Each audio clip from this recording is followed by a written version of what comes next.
म्हणजे आहे व्हेरियन्स साठी स्टँडर्ड डेविएशन झाल्यानंतर आपण बघतोय व्हेरियन्स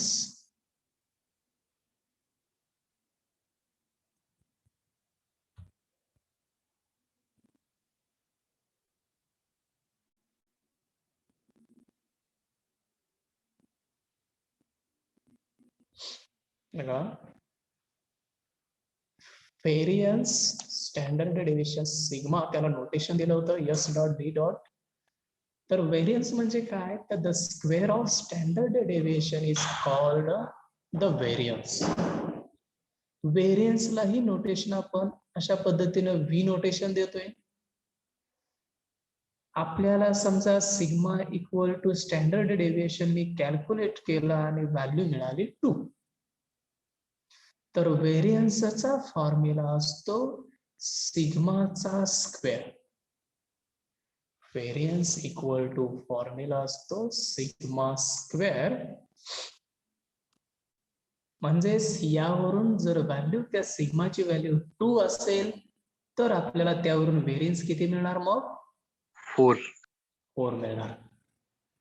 म्हणजे यामध्ये असं वेगळं काढायची काही गरज नाही. स्टँडर्ड डेविएशन आपल्या रेग्युलर रूल नुसार जशी काल एक्झाम्पल आपण सॉल्व्ह केले त्याच पद्धतीने हे स्टँडर्ड डेविएशन आपण फाइंड आउट करणार आणि याच स्टँडर्ड डेविएशनचं ज्यावेळी आपण स्क्वेअर घेणार त्यावेळी आपल्याला ते व्हेरियन्स मिळतं. लक्षात व्हेरियन्स कशा पद्धतीने फाइंड आउट करायचा ते या फॉर्म्युलेनुसार आपण करतोय. आता काही एक्झाम्पल ही बघूया त्याच पद्धतीनं. आता बघा व्हेरियन्स इक्वल टू फॉर्म्युला आहे एस डी म्हणजे स्टँडर्ड डेविएशनचा स्क्वेअर हा त्याचा फॉर्म्युला की ज्यामध्ये एक्स बार म्हणजे कशा पद्धतीने फाइंड आउट करतोय आपण summation X I upon N. N म्हणजे टोटल नंबर ऑफ ऑब्झर्वेशन्स असतात आणि याच्यामध्ये व्हेरियन्स मध्ये एक ऍडिशनल पार्ट आहे कोणता व्हेरियन्सच्या बरोबरच कोइफिशियंट ऑफ व्हेरियन्स एक महत्वाचा भाग आहे. व्हेरियन्स काढल्यानंतर कोइफिशियंट ऑफ व्हेरियन्स काढायचं आहे आणि त्यासाठी फॉर्म्युला आहे S D upon mean into 100. Coefficient of variance साठी फॉर्म्युला आहे S D upon mean into 100. जसं की मी नोटेशन जर घेतलं तर स्टँडर्ड डेविएशनला सिग्मा अपॉन मीनला काय नोटेशन असतं एक्स बार इंटू 100. त्या पद्धतीनेही आपण फॉर्म्युला लिहू शकतो coefficient of variance equal to sigma upon x bar into 100 की ज्यामध्ये सिग्माची व्हॅल्यू असते स्टँडर्ड डेविएशन एक्स बार असतो मीन आणि या दोन्ही व्हॅल्यू ज्यावेळी आपण यामध्ये पुटअप करतो त्यावेळी आपल्याला हे कोइफिशियंट ऑफ व्हेरियन्स मिळून जातो. त्यासाठी आपल्या वरच्या स्टेप आपल्याला सॉल्व्ह करायच्या कारण स्टँडर्ड डेविएशन आपण ज्यावेळी फाइंड आउट करतोय त्यावेळी आपल्याला मीन तर काढावाच लागतोय बरोबर आहे. मीन काढल्याशिवाय आपल्याला स्टँडर्ड डेविएशन मिळतच नाही पुढं. म्हणजे मीन काढणार स्टँडर्ड डेविएशन काढणार आणि त्या दोन व्हॅल्यू जर यामध्ये सबस्टिट्यूट केल्या का तुम्हाला कोइफिशियंट ऑफ व्हेरियन्स मिळून जातो. म्हणजे आलेल्या वरच्या व्हॅल्यू मध्ये फक्त सिम्प्लिफिकेशन आहे बाकी यामध्ये काहीच नाही. आता एक एक्झाम्पल बघूया परत एकदा स्टँडर्ड डेविएशन साठी. Me find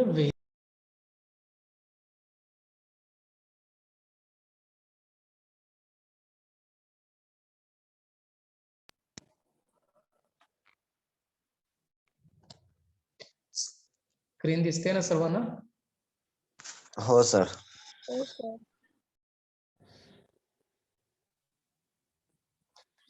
find variance and coefficient of variance of the following data. Data दिलेला आहे आपल्याला 49, 63, 46, 59, 65, 52, 60 आणि 54. किती नंबर्स आहेत तो टोटल 8. 8 नंबर्स आहेत, म्हणजेच n ची व्हॅल्यू आपल्याला मिळाली ही 8. आता व्हेरियन्स आणि कोइफिशियंट ऑफ व्हेरियन्स विचारलंय. व्हेरियन्स म्हणजे फॉर्म्युला काय?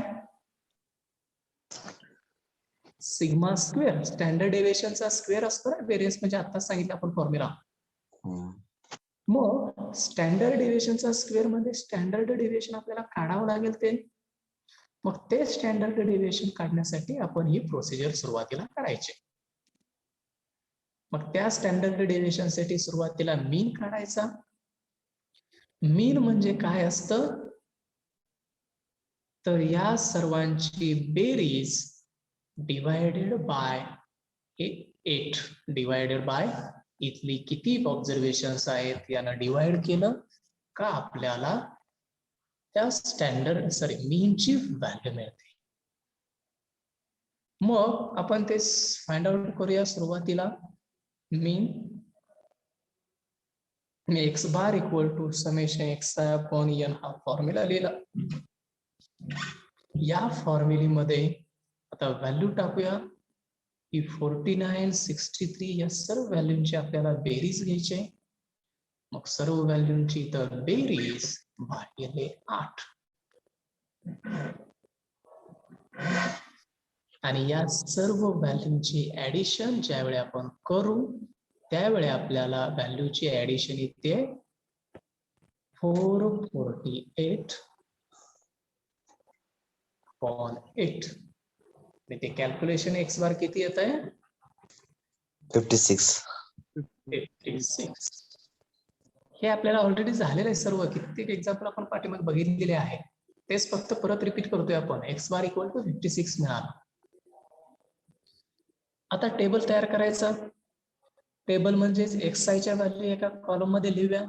इथं आहेत बघा एक्सआय च्या व्हॅल्यू, ज्या दिलेल्या व्हॅल्यू त्या लिहिल्या मी कॉलम मध्ये. 49, 63, 46 अशा पद्धतीने कॉलम लिहिला. आणि दुसरा कॉलम आपल्याला काय करायचा आहे? DI equal to XI minus x bar. DI equal to XI minus x bar. XI च्या व्हॅल्यू म्हणजे या व्हॅल्यू. एक्स बार म्हणजे किती आलाय हो? तो आताच फाइंड आउट केला तो 56 आलेला आहे. म्हणजेच इथं लिहितो मी वाटल्यास एक्स बार ची व्हॅल्यू 56. म्हणजेच ही 56 व्हॅल्यू आपण प्रत्येक XI च्या व्हॅल्यू मधून सबट्रॅक्ट करणार. म्हणजेच या 49 मधून 56 जर सबट्रॅक्ट केलं तर किती येतं? -7. 63 मधून 56 वजा केलं +7. +7. 46 मधून हे 56 वजा केलं -10. -2. 59 मायनस 56 +3. 65 मायनस 56 +9. +9. +9. परत 52 मधून 56 वजा केलं -4. -4. 60 मधून 56 मायनस केलं +4. आणि 54 मधून 56 मायनस केल्यानंतर -2. हे आपण सर्व कॅल्क्युलेटर वरती करणार. एक्स बार एकच व्हॅल्यू 56. ती व्हॅल्यू प्रत्येक एक्सआय च्या व्हॅल्यू मधून आपण मायनस केली आणि आपल्याला हा कॉलम मिळाला. बरोबर आहे. कॉलम म्हणजे कोणता? तर DI equal to XI minus x bar केला. आणि आता स्टँडर्ड डेव्हिएशन साठी आपण काय करतो? त्या DI चा स्क्वेअर. DI चा स्क्वेअर करतो. मग DI चा स्क्वेअर प्रत्येक व्हॅल्यू सांगा. -7 चा स्क्वेअर 49. कारण या व्हॅल्यू सर्व प्लसच येत जाणार आहे. मायनस कुठेही येणार नाही ती व्हॅल्यू. त्यामुळे 49. 7 चा स्क्वेअर 49. 10 चा स्क्वेअर 100. 3 चा स्क्वेअर 9. परत 9 चा स्क्वेअर 81. -4 चा स्क्वेअर 16. परत 4 चा स्क्वेअर 16. आणि 2 चा स्क्वेअर -2 चा 4 आला. म्हणजेच आपण XI चा कॉलम घेतला, DI चा कॉलम तयार केला आणि DI स्क्वेअर केला. आता यामध्ये फ्रिक्वेन्सी नाहीये, याचाच अर्थ त्या DI स्क्वेअरचा हा जो कॉलम आहे याच कॉलमची आपल्याला ऍडिशन करायचे.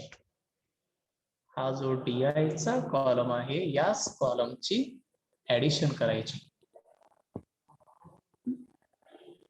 मग करा आता DI स्क्वेअर ची ऍडिशन करताना हे प्रत्येक एलिमेंट आपल्याला ऍड करत जायचं आहे. 324. 324 बघा येते का? 49 49 100 9 81 16 16 हा येतोय सर. हो सर. ह्या सर्व व्हॅल्यू आपण ऍड केल्या का आपल्याला व्हॅल्यू मिळेल 320. 24. ही झाली समेशन DI स्क्वेअर ची व्हॅल्यू. मग या DI स्क्वेअर ची व्हॅल्यू साठी आता फॉर्म्युला यूज करूया. स्टँडर्ड डेव्हिएशनचा फॉर्म्युला आपल्याला माहित आहे बघा. Sigma equal to root summation DI square upon n. आणि DI स्क्वेअर ची व्हॅल्यू आताच काढलेली आहे इथं 324 ती इथं टाकली. n ची व्हॅल्यू म्हणजे किती ऑब्झर्वेशन्स आहेत ते टाकलं. 8 ऑब्झर्वेशन्स आहेत. आणि आता त्या दोन्हीची डिव्हिजन करायचं, त्याचं रूट घ्यायचं आहे. दोन्हींची डिव्हिजन करून रूट किती येते बघा ते 40.5. ओके. आणि त्याचं रूट काढल्यानंतर 6.363. 6.363 किंवा 6.36 हा येते का सर्वांचं? चेक करा कॅल्क्युलेटर वरती. हो सर. हो सर येतोय. सिग्मा इक्वल टू आपण आलेल्या त्या टेबल मधल्या दोन व्हॅल्यू टाकल्या तेवढ्या समेशन DI स्क्वेअर ची. n ची व्हॅल्यू म्हणजे ती टोटल ऑब्झर्वेशन किती आहे ते ऑलरेडी मीन काढताना घेतलेले आपण. या दोन्हीही व्हॅल्यू त्यामध्ये सबस्टिट्यूट केल्या आणि स्टँडर्ड डेव्हिएशन मिळवलं. ही तर आपली प्रोसिजरच आहे. पहिल्यापासून एक्झाम्पल बघितलेली ती प्रोसिजर. आता याला ऍडिशनल पार्ट काय विचारलेला आहे आपल्याला? बरोबर आहे, व्हेरियन्स. मग व्हेरियन्सचा फॉर्म्युला काय असतो? P इक्वल टू स्टँडर्ड डेव्हिएशनचा स्क्वेअर. म्हणजे सिग्मा स्क्वेअर. मग ही सिग्मा व्हॅल्यू त्यामध्ये टाकायची. इथं टाकणार आपण हे 6.363 आणि याचा स्क्वेअर घ्यायचा. किती येतं? 40.48. 40.48. म्हणजे व्हेरियन्स इक्वल टू या पद्धतीनं फॉर्म्युला लिहायचा सिग्मा स्क्वेअर किंवा स्टँडर्ड डेव्हिएशन स्क्वेअर. त्यामध्ये स्टँडर्ड डेव्हिएशनची व्हॅल्यू टाकली, त्याचा स्क्वेअर केला का व्हेरियन्स मिळतो. म्हणजे स्टँडर्ड डेव्हिएशनला एकच पार्ट ऍड आहे, फक्त स्क्वेअर करायचा आहे त्याला. त्यानंतर आपण कोइफिशियंट ऑफ व्हेरियन्स काढणार. कोइफिशियंट ऑफ व्हेरियन्सचा फॉर्म्युला काय सांगितला होता आपण? Sigma upon x bar into 100. Coefficient of variance म्हणजे सिग्मा अपॉन x बार इंटू 100 आपण फॉर्म्युला घेतला होता. आणि तो फॉर्म्युला घेऊन आता आलेल्या व्हॅल्यू टाकूया. म्हणजेच मी खाली फॉर्म्युला लिहितो बघा. Coefficient of variance equal to SD upon mean into 100. SD म्हणजे स्टँडर्ड डेव्हिएशन सिग्मा, मीन म्हणजे x बार. आता स्टँडर्ड डेव्हिएशनची व्हॅल्यू आत्ताच आपण फाइंड आउट केलेली आहे. किती आले व स्टँडर्ड डेव्हिएशनची व्हॅल्यू? इथं आहे बघा 6.363. मीन किती आलाय हो? जो आपण वरती फाइंड आउट केलाय तो मीन बघूया. इथं काढलाय बघा मीन आपण.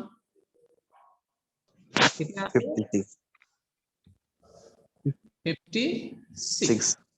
मीन आहे आपला 56. आणि या मीन आपल्याला मीन 56 आणि x सिग्मा जो आहे 6.363 या दोन्ही मध्ये टाकूया. इथं टाकतोय बघा व्हॅल्यू आता 6.363 डिवायडेड बाय 56 इंटू 100. आता हे फॉर्म्युली घेताना हा घ्या किंवा हा घ्या, 11.36. एक नोटेशन मध्ये घ्या किंवा वर्ड मध्ये घ्या, दोन्हीपैकी कोणताही एकच घ्यायचा. आपण दोन्ही घेत बसायची गरज नाही. दोन्हीपैकी कोणताही एक घ्यायचा आणि त्यामध्ये व्हॅल्यू टाकायच्या. ही डिव्हिजन करायची आणि त्याला मल्टिप्लाय हे 100 करायचं आहे आपल्याला. 6 आन्सर येते सर. किती येतं? 11.35. हा सर. बघा सर्वांचं 6.363 divided by 56 into 100 equal to 11.362.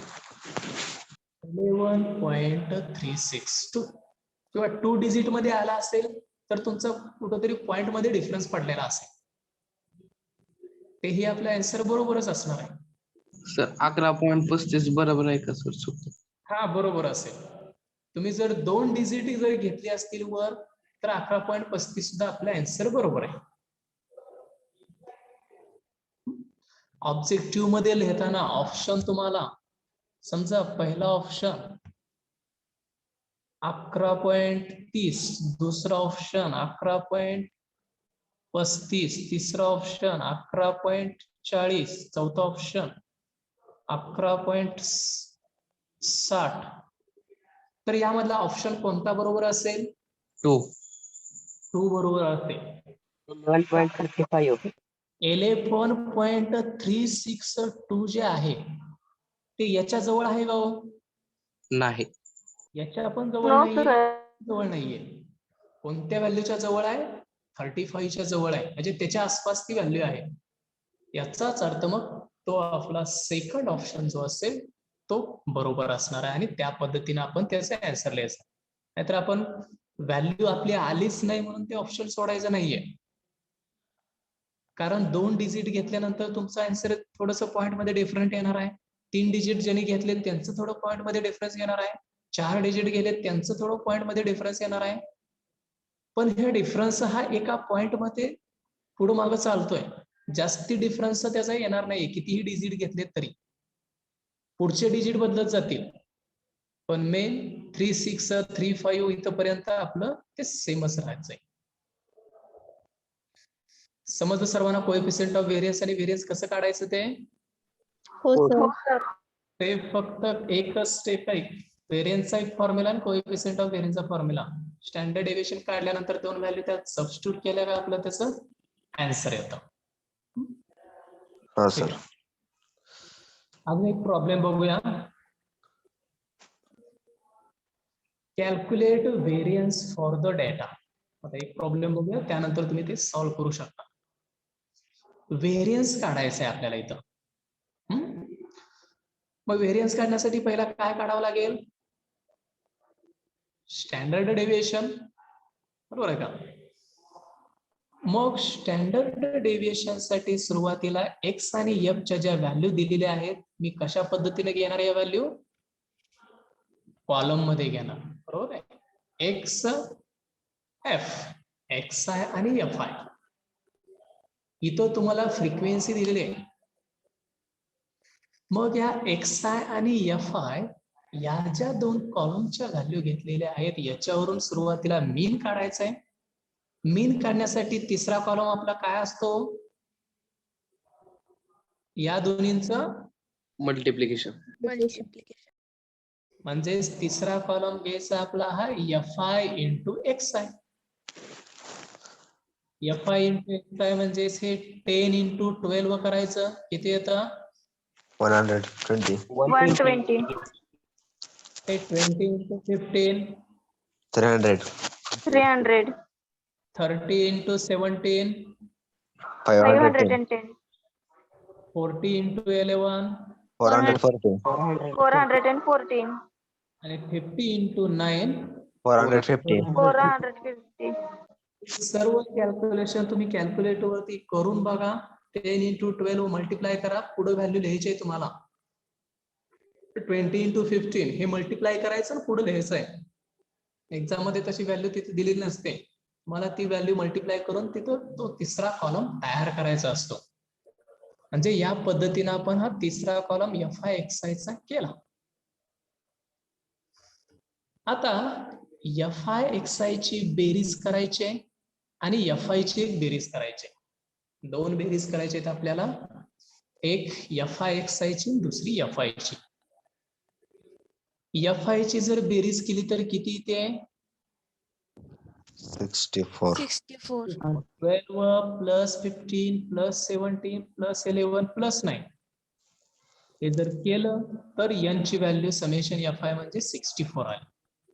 तसंच FI सुद्धा 120 प्लस 300 प्लस 510 प्लस 440 प्लस 450 ही जर ऍडिशन केली तर आपल्याला मिळणार आहे 1820. 1820.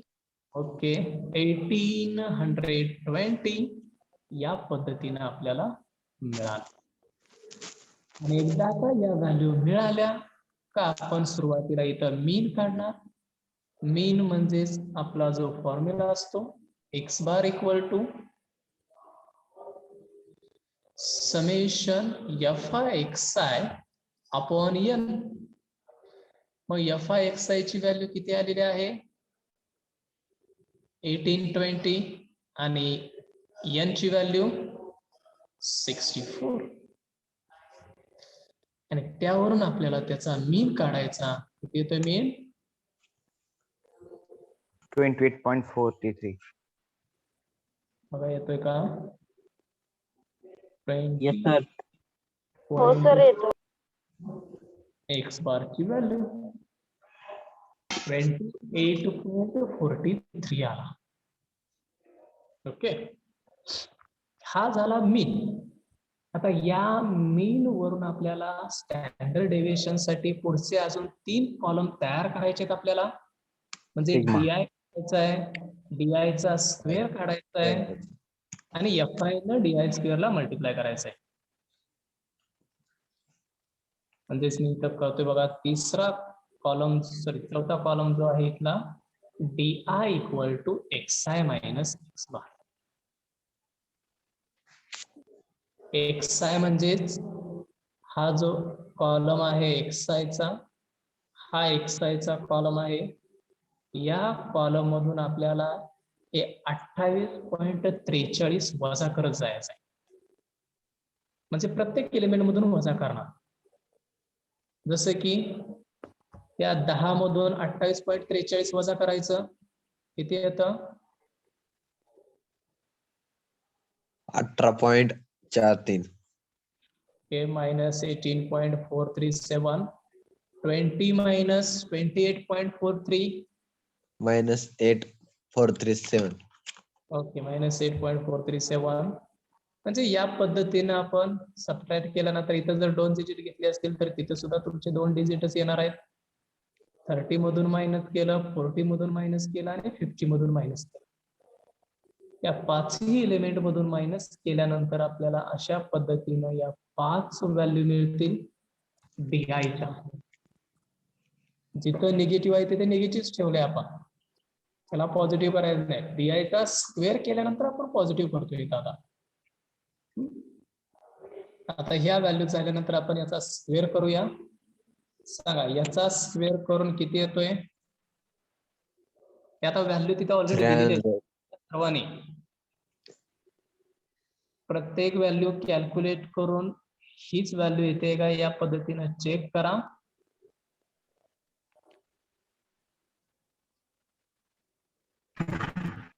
हो सर, तेच येते. तर तेच येते. हा सर येते ते. स्क्वेअरच्या व्हॅल्यू त्यात येते. हा सर. हो सर. म्हणजेच ह्या आलेल्या DI स्क्वेअरच्या ज्या व्हॅल्यू आहेत त्या प्रत्येकाचा स्क्वेअर केला आणि आपल्याला DI स्क्वेअरचा कॉलम मिळाला. आणि लास्ट कॉलम आपल्याला घ्यायचा आहे कोणता? तर हे F आणि DI स्क्वेअर बंद करा. कोणा चालू आहे? FI इंटू DI स्क्वेअर हे मल्टिप्लाय करायचं आहे आपल्याला. म्हणजे हे 12 आणि 339.92 15 into 71.182, 17 into 2.442, 11 into 133.70, 9 into 464.96. हे मल्टिप्लिकेशन करून आपल्याला शेवटचा कॉलम तयार करायचा. ते मल्टिप्लिकेशन हे चेक करा मग येते का ते. प्रत्येक व्हॅल्यू प्रत्येकाने कॅल्क्युलेटर वरती चेक करून बघा, कारण हे कॅल्क्युलेटर वरती करूनच आपल्याला बघता येईल. आहे असं मल्टिप्लिकेशन आपल्याला होणार नाहीये. त्यामुळे तुम्हाला कॅल्क्युलेशन फटफटच करावं लागेल.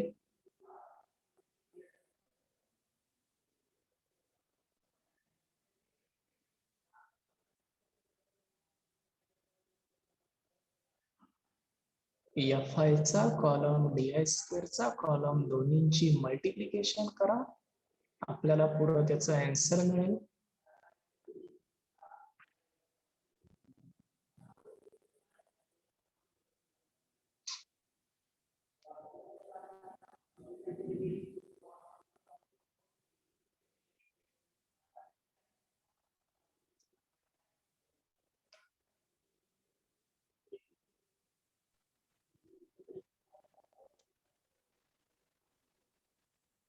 आणि मल्टिप्लिकेशन करून त्या सर्वांचे ऍडिशन सुद्धा शेवटी करून कारण त्या मल्टिप्लिकेशनच्या कॉलमचे आपल्याला शेवटच्या ऍडिशन सुद्धा पाहिजे. आणि एकदा का ती व्हॅल्यू मिळाली की आपलं आन्सरच आलं खाली. त्या व्हॅल्यूज फक्त खाली टाकायचे फॉर्म्युलीमध्ये.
आले का सर्वांचं? हो सर बरोबर. हो सर. हा सर हो बरोबर सर आहे. बरोबर आहे. कॉलमचे Yes, sir. ऍडिशन त्यानंतर मिळेल 10,843.65. आणि एकदा का ही ऍडिशन आली का आपण सिम्प्लिफाय करणार. स्टँडर्ड डेव्हिएशनचा हा फॉर्म्युला लिहिणार, route summation FI/DI² upon n, की ज्यामध्ये व्हॅल्यू टाकणार आपण रूट मध्ये. ही वरती व्हॅल्यू असेल 10,843.65 डिवायडेड बाय n ची व्हॅल्यू म्हणजे इथं आहे बघा समेशन FI म्हणजे n 64. आणि हे ज्यावेळी तुम्ही कॅल्क्युलेशन कराल त्यावेळी आपल्याला सिग्मा मिळेल, म्हणजे स्टँडर्ड डेव्हिएशन मिळेल. करून बघा ते आता. 13.0. 13.01. 1.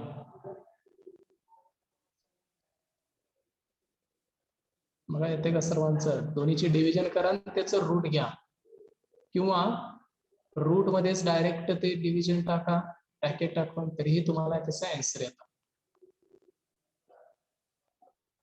म्हणजे स्टँडर्ड डेव्हिएशन जर हे कॅल्क्युलेट केलं तर आपल्याला सिग्मा इक्वल टू मिळेल 13.016.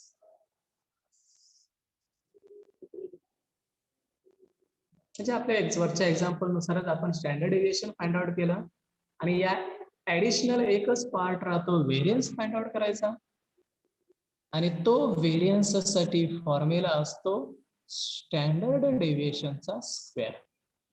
Variance equal to SD bracket square किंवा सिग्माचा स्क्वेअर असा फॉर्म्युला लिहिला तरी चालतो. आणि त्यानंतर स्टँडर्ड डेविएशनची व्हॅल्यू टाका 13.016 bracket square and which is equal to 169.416. ही आपल्याला व्हेरियन्सची व्हॅल्यू मिळते. मग सांगा मला व्हेरियन्स काढायचं अवघड आहे का हो? नाही. नाही. डेविएशन ऑलरेडी आपण कालपर्यंत सर्व एक्झाम्पल सर्व स्ट्रक्चर मध्ये बघितले आपण एक्झाम्पल.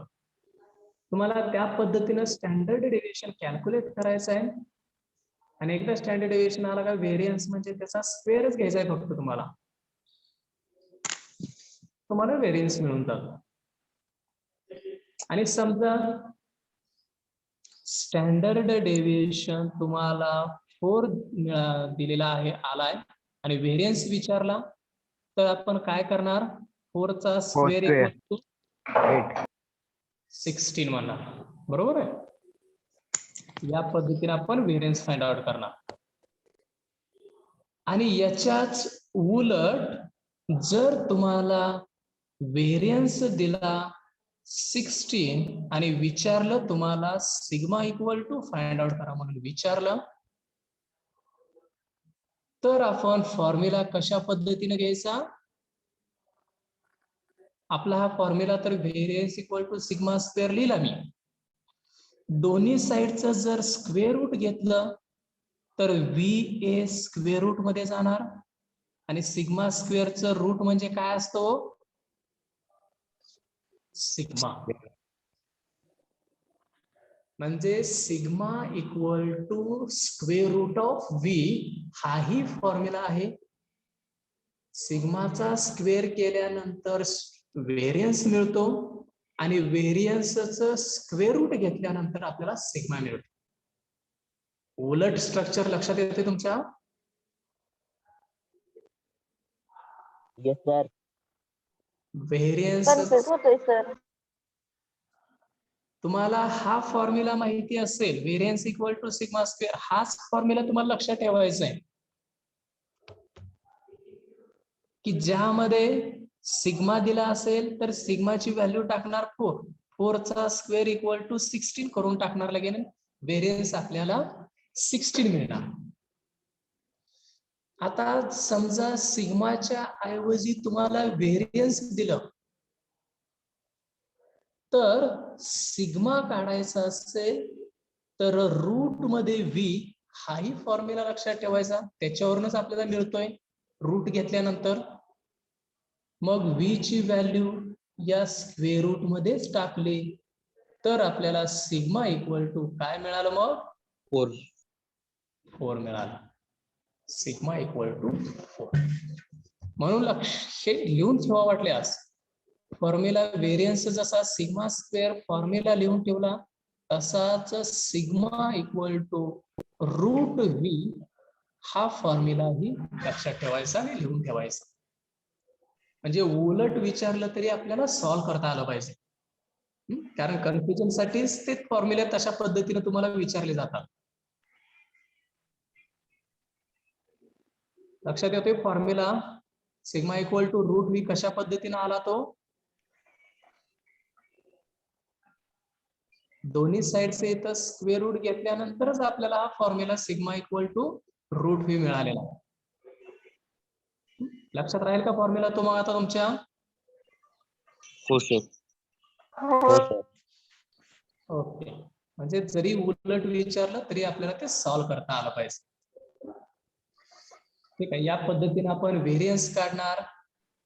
कोएफिशिएंट ऑफ व्हेरियन्स काढला जो की सिग्मा अपॉन x बार इंटू 100 या पद्धतीनं.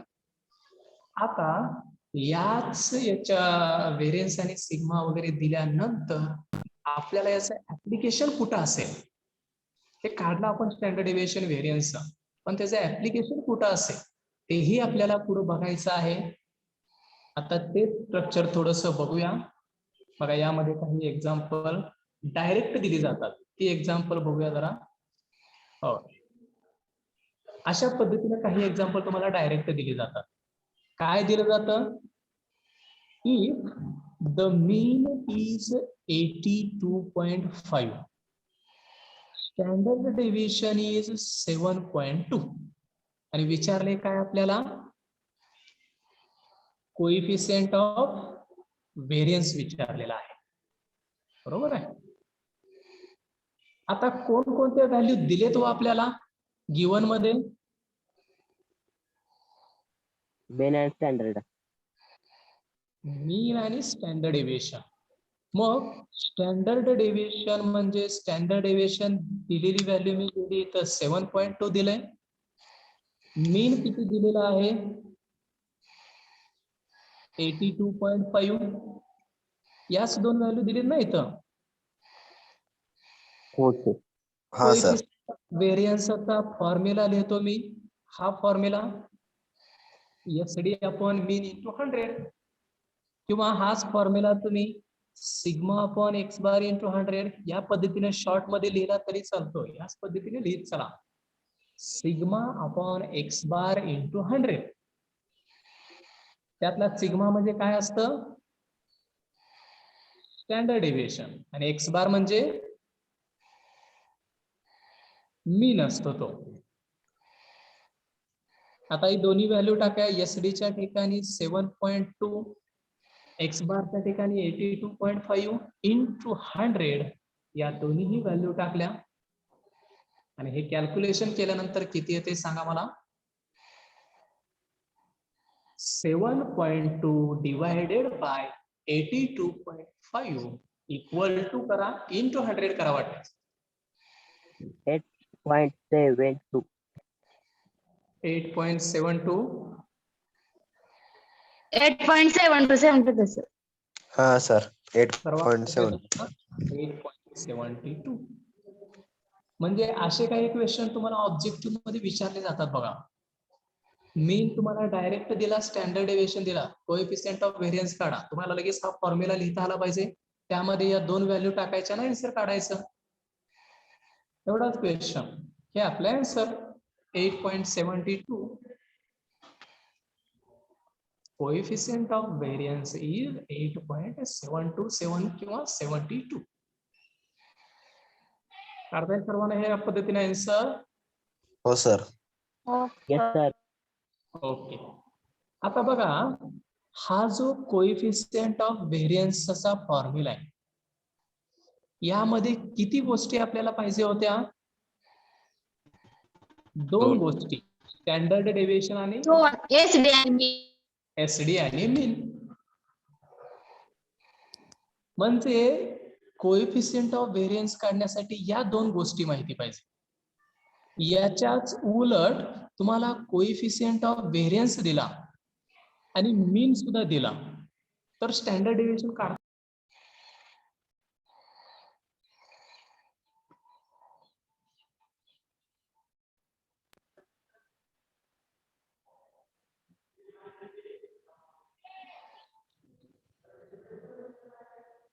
फॉर्म्युला कसा तयार करणार त्याचा? मीन ची व्हॅल्यू डाव्या साईडला घ्यायची, मल्टिप्लाय होते या साईडला आल्यानंतर. इथला आल्या मल्टिप्लाय झाली आणि त्याला डिवायडेड बाय हे 100 केलं का स्टँडर्ड डेव्हिएशन मिळेल. म्हणजेच या ज्या तीन व्हॅल्यू आहेत, coefficient of variance, standard deviation, mean, यापैकी कोणत्याही दोन जर व्हॅल्यू आपल्याला माहिती असतील तर तिसरी व्हॅल्यू आपल्याला काढता येते. हे सुद्धा आपल्याला काढता येते. म्हणजे SD मीन दिला तर कोएफिशियंट ऑफ व्हेरियन्स काढता येतो. कोएफिशियंट ऑफ व्हेरियन्स आणि मीन दिला तर SD काढता येतो, किंवा कोएफिशियंट ऑफ व्हेरियन्स आणि SD दिला तर मीन सुद्धा काढता येतो. आता त्या पद्धतीचं हे एक एक्झाम्पल बघूया, म्हणजे तुम्हाला लक्षात येईल. ते पहिले एक एक्झाम्पल देतोय बघा.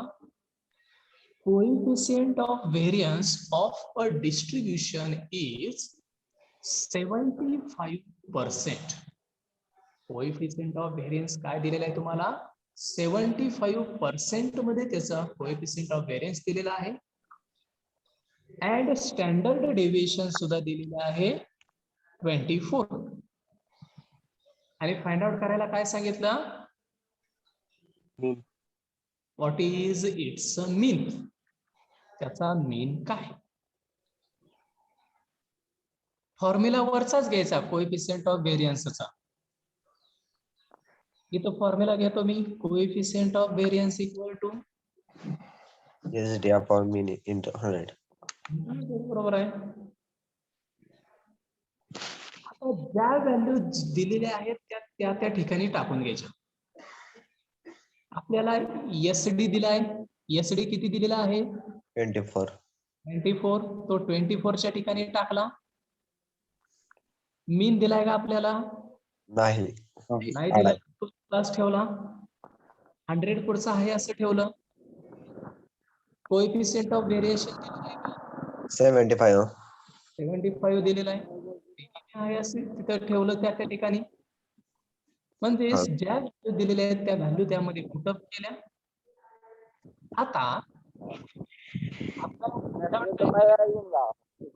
माईक बंद करा रे. मीन फाइंड आउट करायचं आहे. मग जर फाइंड आउट करायचं असेल तर आपण ही मीनची व्हॅल्यू, ही डिवाइडची व्हॅल्यू जर डाव्या साईडला घ्यायची झाली तर कुठं जाईल होती? वरती जाईल ना, इकडे डाव्या साईडला आल्यानंतर. हा. मीन डिवाइडला या साईडला, ते या साईडला आल्यावर वरती आलं. आणि या साईडचा 75 आपल्याला इथं नकोय. तो अंशातला 75 या साईडला आला तर कुठं जाईल हो? डिवाइड. म्हणजे या 20 ला तो त्या साईडचा 75 आलेला इथं डिवाइडला गेला आणि इंटू 100 पुढचा आहे असं. म्हणजे आपोआपच मीनचा फॉर्म्युला तयार झाला तिथं आपला. कॅल्क्युलेशन येते लक्षात येते तुमच्या? हा सर. हो सर.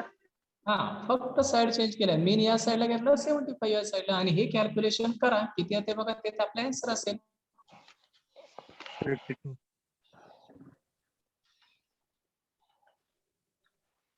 कॅल्क्युलेशन 24/75 इंटू 100 करा, तो आपला मीन असेल.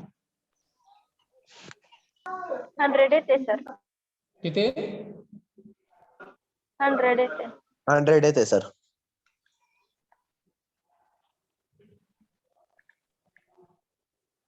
24/75 किती येते हे? 32. आणि इंटू 100 केलं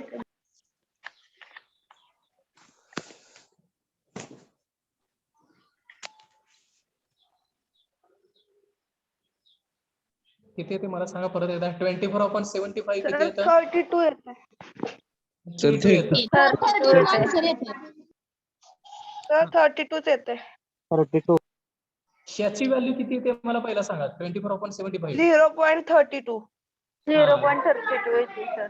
त्याला मल्टिप्लाय 100 जर केलं तर 32. 32. 100 काय म्हणत होता? म्हणजेच आपल्याला त्याची व्हॅल्यू मिळते मीनची. ते कॅल्क्युलेशन केल्यानंतर 32. कॅल्क्युलेशन मध्ये प्रॉब्लेम कसं काय येतोय मग? सरळ कॅल्क्युलेशन आहे. 24/75 इंटू 100 डिवाइड करून त्याला मल्टिप्लाय करायचं आहे 100 न. पहिला हे डिव्हिजन करा आणि इंटू परत 100 करा त्याला. आले का सर्वांचं आता? ते मध्ये मी हो सर, आले. पालता ठेवला बरं का, लेक्चर चालू होतं. मला दुकानदार होते, कवर कुठलं घेतलं म्हणलं पुण्याला, सांगितलंच नाही मला. त्या ऍड्रेस दुकानाचा माझ्या भावानं काढलंय घरी. हाताने काढले. मला तरी इतकं जोरात हसू आलतं ना, दुकानदाराने तसं विचारल्या.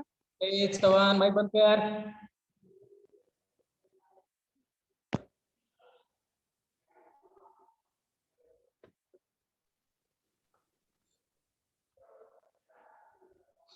या पद्धतीनं आपल्याला मीनची व्हॅल्यू 32 मिळेल. म्हणजे आता लक्षात आलं तुमच्या, त्या 3 गोष्टीपैकी कोणत्याही 2 जर गोष्टी दिल्या तर तिसरी व्हॅल्यू आपल्याला काढता येईल का हो? हो सर. हो सर. काढता येईल. पद्धतीने व्हॅल्यू टाकायचं, जे अंशात आहे ते डिवाइडला घ्यायचं, ज्याची व्हॅल्यू काढायची आहे ती तेवढ्या अंशामध्ये नेऊन ठेवायची, कोणत्या साईडला येते तिथं अंशामध्ये नेऊन ठेवायची, बाकी सर्व एका साईडला घ्यायचं आणि आपले आन्सर आपण फाइंड आउट करणार. आता याच वरती आपल्याला या कोएफिशियंट ऑफ व्हेरियन्स वरती त्याचं ऍप्लिकेशन आहे. ऍप्लिकेशनची एक्झाम्पल कशा पद्धतीने असतील ते आता तुम्हाला एक कन्सिस्टन्सी म्हणून एक प्रोजेक्ट तुम्हाला दिलेला होता बघा, तो या कोएफिशियंट ऑफ व्हेरियन्स वरती आहे. कन्सिस्टन्सी म्हणजे 2 सेटचं कंपेअर करायचं आहे आपल्याला. 2 सेटचं कंपेअर करायचं आहे.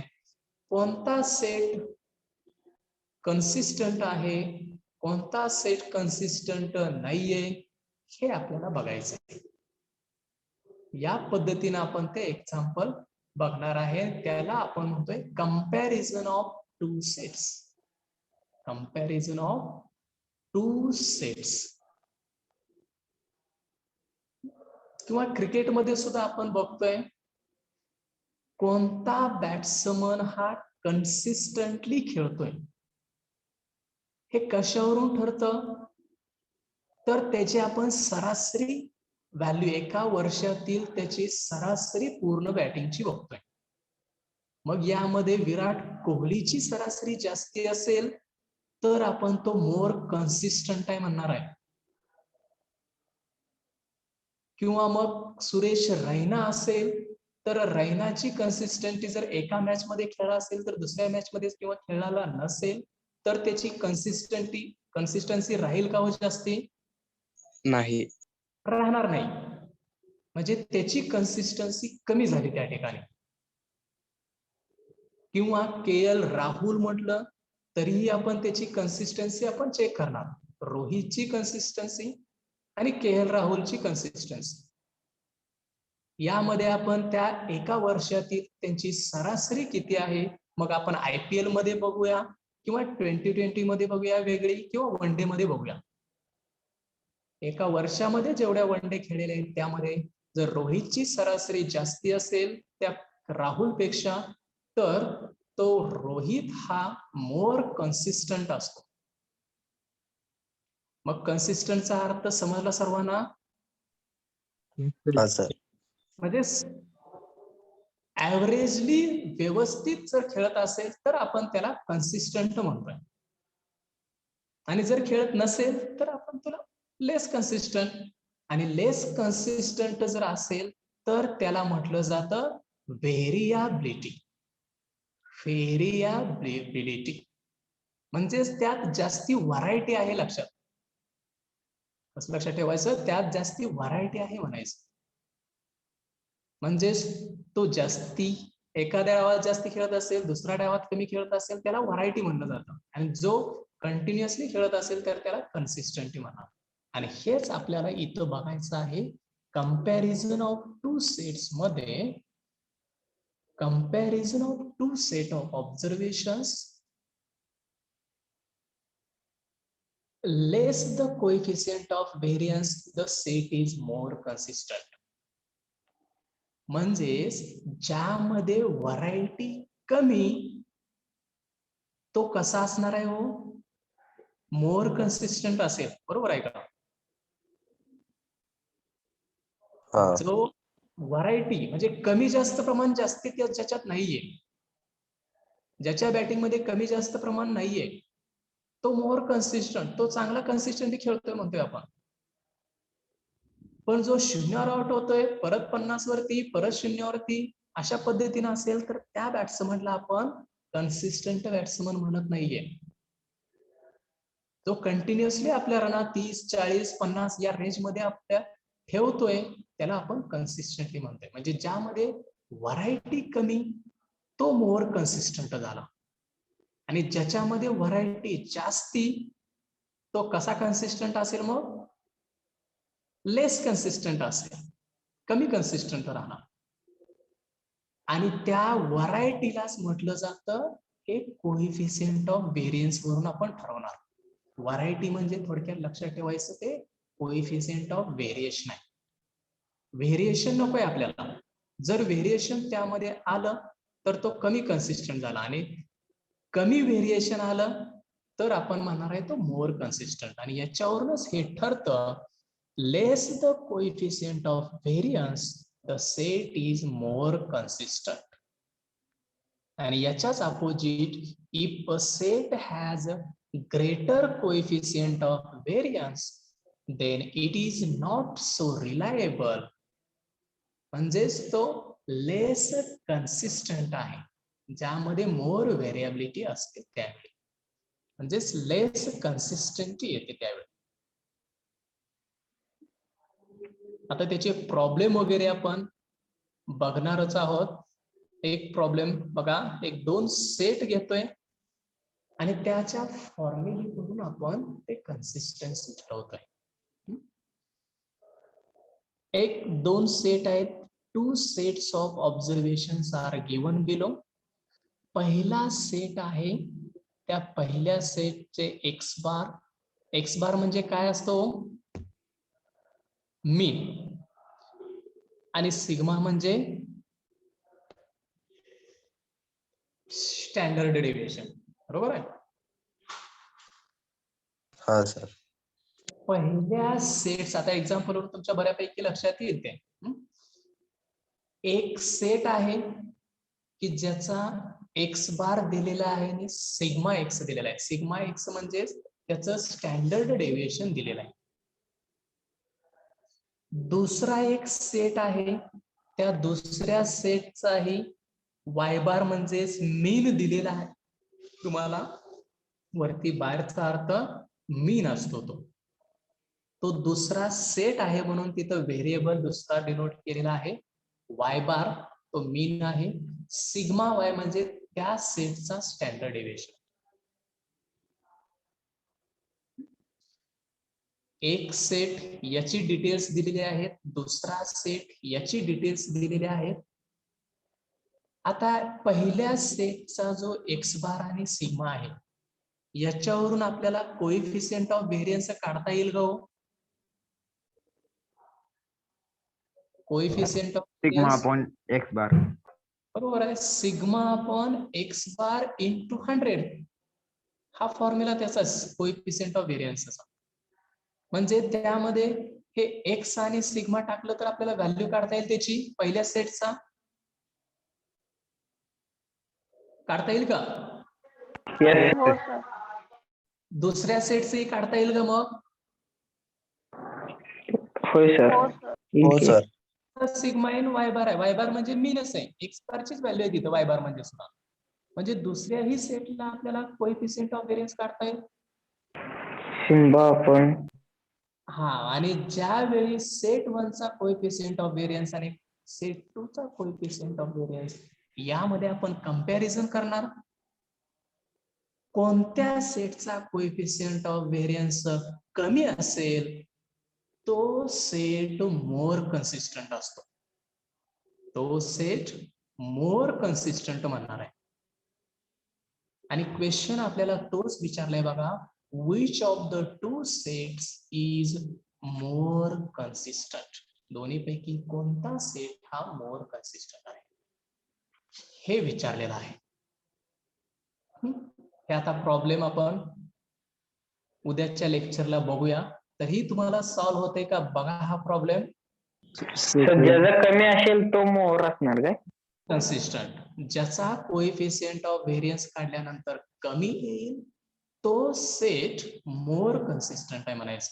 तुम्हाला विचारलं जातं which of the two set is more consistent, आणि खाली ऑप्शन दिले जातात सेट 1 सेट 2, दोन्हीपैकी कोणता आहे. तर त्यासाठी तुम्हाला हा sigma upon x bar into पहिल्या सेट साठी कोइफिशियंट ऑफ व्हेरियन्स काढायचा. या फॉर्म्युलेनं व्हॅल्यू टाकायच्या. समजा पहिल्या सेटला हे 8.84 आलं, तसाच दुसऱ्या सेटला coefficient of variance of set second म्हणायचा. Sigma upon x bar into 100. त्याची व्हॅल्यू आली 17.12. पहिल्या सेटचा सर कॅल्सी कशी चालवायची सांगा.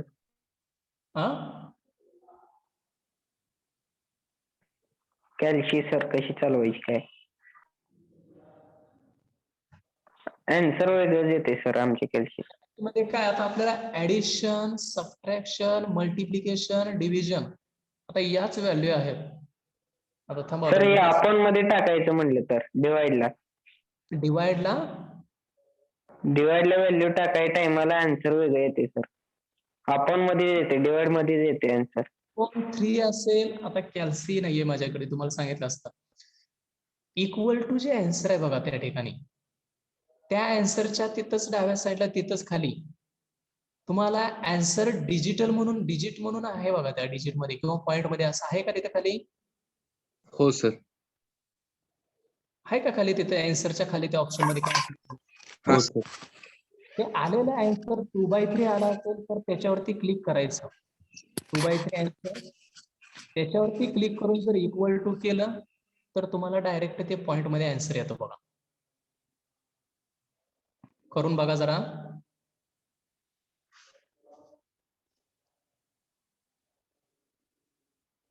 सर हा उद्या मॉक टेस्ट नंतर टाइम टेबल प्रमाणे लेक्चर होणार ना?